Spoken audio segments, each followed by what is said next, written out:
Assalamualaikum warahmatullahi wabarakatuh. Kami dari kelompok 2 ingin mempresentasikan judul makalah kami, Perkembangan Anak dengan mata kuliah Psikologi Belajar. Nama saya Siti Nurbaiti Purba dengan NPM 18020059 dengan rekan saya. Nama saya Chandra Ramayani dengan NPM 18020060. Nama saya Rara Akia dengan NPM 18020142. Dengan saya Nur Arifah dengan NPM 18020069. Perkembangan anak adalah segala perubahan yang terjadi pada anak, meliputi seluruh perubahan fisik, motorik, kognitif, psikososial, bahasa, moral, dan agama. Pada masa usia dini, anak mengalami masa keemasan, the golden years, yang merupakan masa di mana anak mulai peka, sensitif terhadap rangsangan.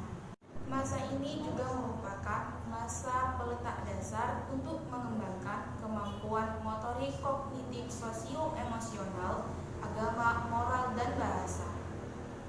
Beberapa aspek perkembangan pada anak usia dini. Yang pertama, aspek perkembangan kognitif. Tahapan perkembangan kognitif sesuai dengan teori Piaget adalah yang pertama, tahap sensori motor. Tahap sensori motor terjadi pada anak usia 0 sampai 2 tahun. Pada masa ini, kemampuan terbatas pada gerak-gerak refleks, bahas awal, waktu sekarang, dan ruang yang dekat saja. Yang kedua, tahap praoperasional. Tahap praoperasional terjadi pada anak usia 2 sampai 7 tahun. Pada tahap ini, kemampuan menerima rangsangan yang terbatas, anak mulai berkembang kemampuan bahasanya, walaupun pemikirannya masih statis dan belum dapat berpikir abstrak. Yang ketiga, tahap konkret operasional terjadi pada anak usia 7 sampai 11 tahun. Pada tahap ini, anak sudah mampu menyelesaikan tugas-tugas menggabungkan, memisahkan, menyusun, menderetkan, melipat, dan membagi. Yang keempat, tahap formal operasional terjadi pada anak usia 11 sampai 15 tahun. Pada masa ini, anak sudah mampu berpikir tingkat tinggi, mampu berpikir abstrak. Yang kedua, ada aspek perkembangan fisik dan motorik.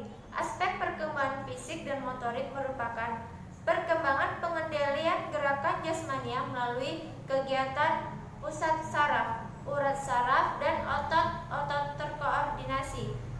Keterampilan motorik terdiri dari halus dan kasar. Keterampilan motorik anak usia 4-5 tahun itu merupakan keterampilan motorik kasar, sedangkan keterampilan motorik halus pada anak usia di atas 5 tahun. Pada usia 4 tahun, anak masih suka jenis gerakan sederhana seperti berjingkrak-jingkrak, berlompat, dan berlari. Aspek yang ketiga yaitu aspek perkembangan bahasa, yang mana membaca dan menulis merupakan bagian dari belajar bahasa. Untuk bisa membaca dan menulis, anak perlu mengenal beberapa kata dan beranjak memahami kalimat. Aspek yang keempat yaitu aspek perkembangan sosio-emosional, yang mana menurut Harlock, aspek perkembangan sosio-emosional yaitu kerjasama, persaingan, kemurahan hati, hasrat akan penerimaan sosial, simpati, empati, ketergantungan, sikap ramah, sikap tidak mementingkan diri sendiri, meniru, dan perilaku kelekatan. B. Pola asuh orang tua dalam aspek perkembangan anak. Keluarga adalah lingkungan sosial yang ditemui individu sejak mereka lahir ke dunia.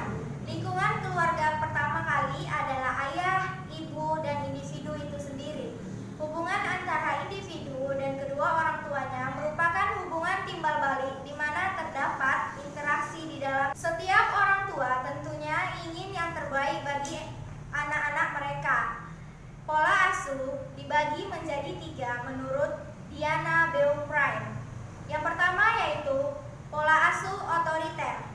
Orang tua dengan tipe pola asuh ini biasanya cenderung membatasi dan menghukum. Mereka secara otoriter mendesak anak untuk mengikuti perintah dan menghormati. Yang kedua yaitu pola asuh demokratis atau otoritatif.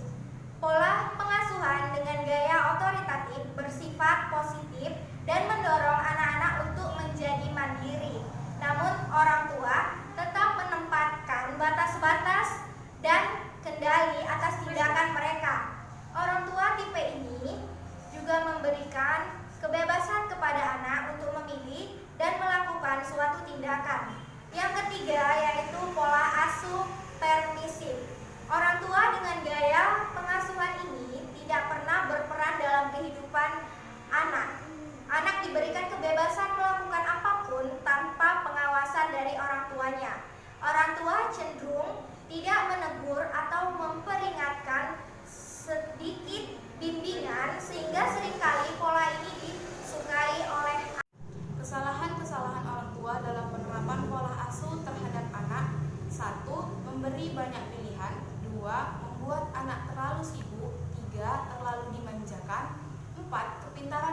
pembicaraan atau topik yang sensitif seperti seks. Padahal hal ini sangat perlu bagi anak sebagai bekal masa pubertasnya.